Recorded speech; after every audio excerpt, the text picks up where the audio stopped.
The worst apple pie, next on The Perfect Bite.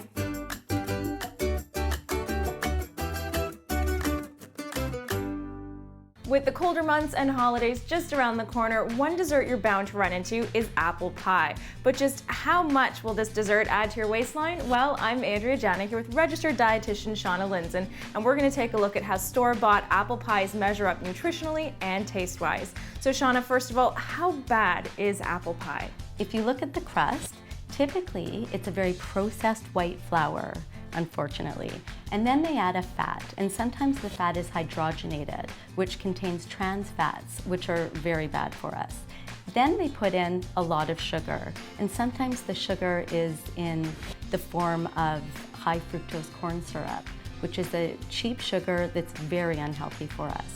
But the good news is they do add fresh fruit to the pie, which is a healthy source of antioxidants and sometimes fiber, depending on how whole the fruit is. Okay, and what if we were gonna go the traditional way and make it at home ourselves? How do we make it healthier? You can choose a healthier flour. For instance, you can bake a pie with spelt flour that is stone ground. And then you can add a healthier oil, for instance, an organic canola oil that's full of monounsaturated fats into the pie instead of something like lard or butter or margarine. And obviously, as we talked about, the fruit choice is important as well. You can really experiment with the fruit. So to help you choose the right apple pie, we're going to be blind taste testing 5 different store-bought apple pies, which are Irresistibles, Farmer's Market, Compliments, Sara Lee, and Apple Valley.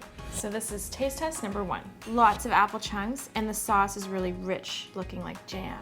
It's sweet, but it's like, it doesn't have much of a crunch. I feel like they're almost a bit soggy, the apples. I agree.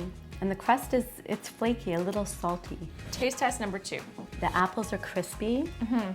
They taste almost lemon juicy. It's a very pleasant flavor, actually. The crust almost has a buttery taste to it. It's soft and light though. Taste test number 3. It almost looks homemade, the apples. They look very fresh. It looks homemade because the crust is a little darker. Same consistency as the second one, the apples, lemony and crunchy. They're not soft. This is taste test number 4. Loaded with apples, and it looks still kind of light.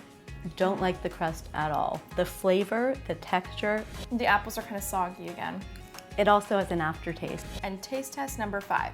It's overly sweet, almost chemical tasting. Well, the apples are just, I don't know, they're like melting in your mouth. It's just, there's not much of a crunch. The crust also is soggy, no crisp factor to it, no flakiness factor.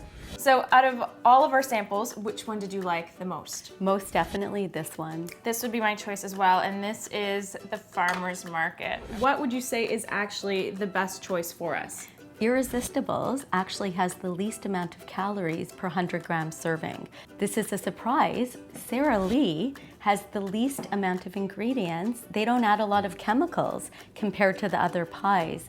I think it's because it's frozen. So what would you say is one apple pie we should probably stay away from? The Compliments. It has vegetable shortening, which contains the trans fatty acids, which we want to stay away from. So if we're gonna go ahead and skip the apple pie and go for something healthier, what do you recommend? A fruit crisp is a very good option because you have the fruit on the bottom and then you can make a granola topping with oats and nuts and seeds. But of course, if you're gonna go traditional and go for apple pie, the best choices you can make are Irresistibles and Sara Lee. But you might want to stay away from the Compliments. I'm ANDREA JENNA. I want to thank Shauna for being here. This was another episode of The Perfect Bite, and of course, you can check out our blog for more nutritional information.